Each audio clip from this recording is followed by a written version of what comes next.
सूचना मिली थी कि यहाँ इंदौर में एक राजेश नाम का व्यक्ति है जो नकली नोट खपा रहा है और इस पर क्राइम ब्रांच की टीम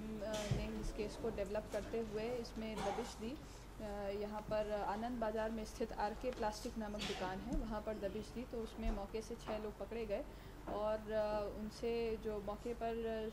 जो नोट बरामद हुए उनके यहाँ पर वो लगभग 93,000 रुपये की राशि के नोट थे, जिनको बारीकी से परीक्षण करने पर उनका नकली होना पाया गया और जो सूचना मिली थी उसकी पुष्टि हुई। इसमें जो 6 लोग गिरफ्तार हुए हैं उसमें 3 लोग भोपाल के हैं और 3 इंदौर के हैं। इसमें जो इनका मुख्य सरगना है वो जितेंद्र उर्फ लक्की पिता लक्ष्मण परदासानी बैरागढ़ भोपाल का है और इंदौर में जो इसका मुख्य जो सहयोगी था जिसके यहाँ पर दबिश हुई है वो राजेश उर्फ राजा पिता कन्हैया लाल गंधवानी उम्र 30 वर्ष, ये आरके प्लास्टिक करके इसकी दुकान है, इंदौर का है। और इसके साथ में 2 लोग भोपाल के, मुरली अग्रवाल बैरागढ़ का, भरत साधवानी बैरागढ़ का, अभिषेक भंडारी इंदौर का और विजय रायकवार इंदौर का, ये लोग भी मौके से पकड़े गए हैं जो इन नोटों को भोपाल में और इंदौर में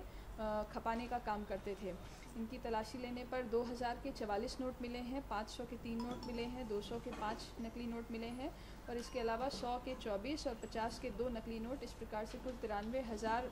मूल्य की जो नकली नोट की राशि है वो बरामद हुई है। और HP कंपनी का ये कलर प्रिंटर यूज़ करते थे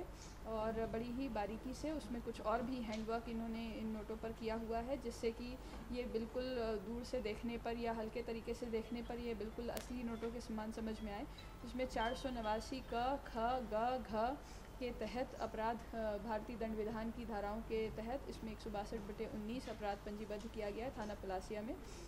इनसे पूछताछ में ये जानकारी सामने आई कि इसका जो मुख्य जो सरगना है वो जितेंद्र उर्फ लक्की है। ये असल नोटों को कलर प्रिंटर के माध्यम से स्कैन करके तैयार करता है और मूलतः भोपाल का रहने वाला है। बैरागढ़ में भी ये नकली नोट बनाता था और यहाँ राजेश इसका परिचित है जो इंदौर का रहने वाला है और पहले इसने राजेश के माध्यम से कुछ नोट यहाँ इंदौर में खपत कराए। फिर इसके बाद इनको ये समझ में आया कि इंदौर में इनकी खपत आसानी से हो सकती है, तो उसमें से इन्होंने कुछ यहाँ पर अपना जो तैयार करने का जो काम था वो यहाँ इंदौर में शिफ्ट कर लिया था। और जो इंदौर में इनके साथी थे और जो भोपाल में इनके साथी थे उनके माध्यम से ये भोपाल और इंदौर में इन नोटों की खपत करते थे और नोट प्रिंट करने के बाद उसमें वाटर मार्क और स्याही वगैरह जो होती थी उसको भी ये फिनिशिंग देते थे ताकि जो नकली नोट है वो भी असली के ही समान दिखाई दे। इसमें जो प्राइमा फेसी इनकी जो तकनीक है उसमें नंबर में भी इसमें नंबरों के परीक्षण पे भी इसमें ये नोटों की जो जाली होने की जो पुष्टि हुई है। और पैसों की इन्होंने बताया कि इसने पहले कोई जितेंद्र ने लोन ले रखा था जिसको ये नहीं चुका पाया था, तो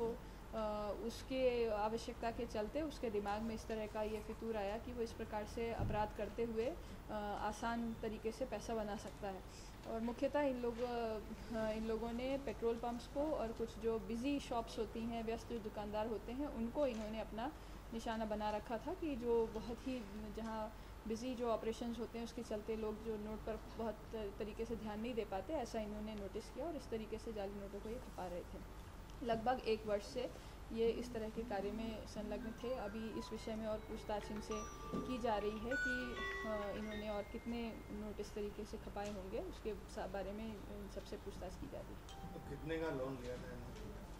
लोन पहले लिया था, दिवालिया हो गया था, उसके भी मतलब ये प्राइमा फेसिस ने रीज़न बताया है और वो यानी अपनी तरफ से जो आरोपी एक कारण बताता है उसमें उनसे बताया कि उसकी वजह से पैसों की आवश्यकता थी। मैडम, क्या अलग-अलग शहरों में इसका और कोई नेटवर्क है? इंदौर और भोपाल का कनेक्शन समझ में आया है, अभी तीसरा किसी स्थान का फिलहाल सामने नहीं आया। ऐसा कोई प्रमुख स्थान बताया हो इन्हें कि भाई हमने यहाँ चला है, या जैसे खजराना है या चंदननगर है, छतरीपुरा, तो इसे अभी जनरल जानकारी दी है कि ये व्यस्त दुकानों को या पेट्रोल पंप को निशाना बनाते थे, उनसे अलग अलग पूछताछ होगी तो वो भी बात सामने आ जाएगी। हम क्या माने हम अभी तक कितना रुपया ये बाजार में चला चुका है? अब अभी फ़िलहाल लगभग 1 लाख की राशि तो अभी इनसे बरामद हुई है, तो डेफिनेटली इन्होंने इसके पहले कुछ मतलब इससे तो ज़्यादा की ही संख्या वो रही होगी, मूल्य रहा होगा। कोई आपराधिक रिकॉर्ड का होगा अभी फिलहाल अभी आपराधिक रिकॉर्ड इनका सामने नहीं आया है, पर हम भोपाल से भी अभी जानकारी ले रहे हैं, चूँकि मुख्य ऑपरेटर भोपाल का है तो वहाँ से और इनका डिटेल निकलवा रहे हैं।